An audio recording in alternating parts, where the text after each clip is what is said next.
Bonjour. C'est à l'UNEC que j'ai reçu un accueil et un appui sérieux en termes de formation, d'analyse de mes contrats, d'édition. J'ai apprécié les services offerts par l'UNEC.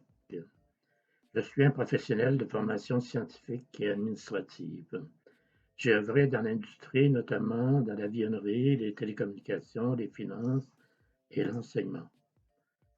Mon affirmation en tant que francophone dans les milieux industriels montréalais m'a motivé à promouvoir le français comme langue de travail et son enseignement.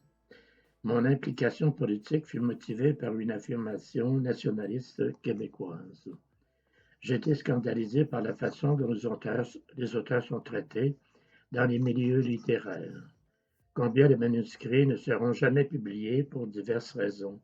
Le travail des écrivaines et écrivains est loin d'être considéré sérieusement et apprécié.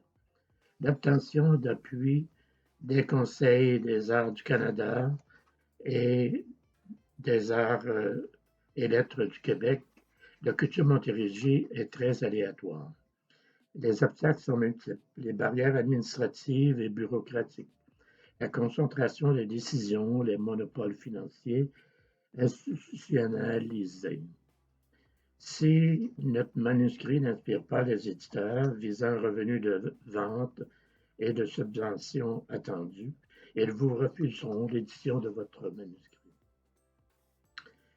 En tant qu'administrateur, j'aimerais contribuer de la façon suivante. Les règles forçant les libraires, les bibliothèques à faire affaire avec eux freinent considérablement la diffusion des œuvres des auteurs à plusieurs points de vue. J'ai documenté le processus de publication, d'édition de livres chez un éditeur européen versus un autre édité localement avec l'appui d'un imprimeur, d'un spécialiste de la mise en page et de la numérisation. Ces services sont disponibles à Montréal. Une distribution internationale est avantageuse pour le rayonnement de la culture québécoise, tant pour l'auteur que pour le Québec et le Canada. D'importants réseaux de distribution secondent ces éditeurs. Mon éditeur européen dispose de son propre réseau et il s'est adjoint plusieurs autres distributeurs tels Amazon. En tant que boursier du Commonwealth, j'ai accès comme auteur à des réseaux d'éditeurs internationaux publiant en plusieurs langues. Le Commonwealth regroupant plusieurs pays et institutions. Il faut capitaliser sur les liens professionnels et culturels des membres de l'UNEC. Le fait de publier en anglais ouvre de nombreuses portes, surtout en Europe, notamment Francfort et aux États-Unis. Les priorités de l'UNEC.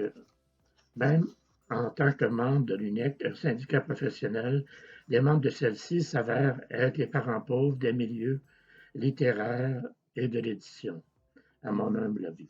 Les défis sont considérables. La législation favorise indûment les éditeurs, les libraires, au détriment des créateurs fournissant la matière première. Le plan stratégique présente plusieurs avenues et souligne les nombreux fossés existants entre les conditions d'exercice des auteurs, des éditeurs et des libraires. Quels sont les moyens de pression envisagés relativement à ceux utilisés efficacement par les autres intervenants du milieu littéraire, les ressources étant limitées? La numérisation des livres publiés permet la diffusion de documents par l'auteur, l'éditeur, à des coûts moindres et auprès d'une plus grande audience.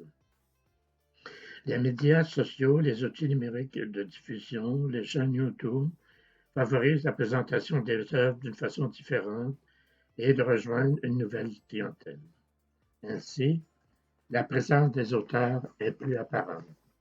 Les bibliothèques publiques sont des alliés naturels et culturels auprès de la population. L'amélioration des mesures fiscales, notamment des exemptions et de la gestion financière, est à l'ordre du jour également. L'amélioration de nouveaux genres littéraires conduira à de nouveaux credos, de nouveaux champs de pratique, compte tenu de l'ouverture d'esprit des dirigeants. Les définitions des statuts professionnels semblent aléatoires, subjectives, bloquant le développement et la rémunération de beaucoup de membres. Elle sert à la marginalisation de nouveaux venus et potentiels auteurs, faute de reconnaissance et de moyens financiers. Est-ce que les présents intervenants désirent protéger leurs acquis?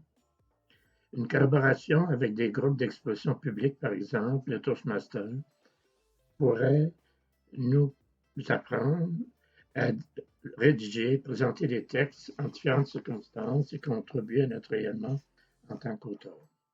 En terminant, le gouvernement québécois désire augmenter le revenu moyen des Québécois. Des revenus accrus pour les auteurs contribueraient également à cet objectif. Je vous encourage à signer la pétition demandant un hymne national pour le Québec. Le lien est à ma page Facebook. Merci de votre attention.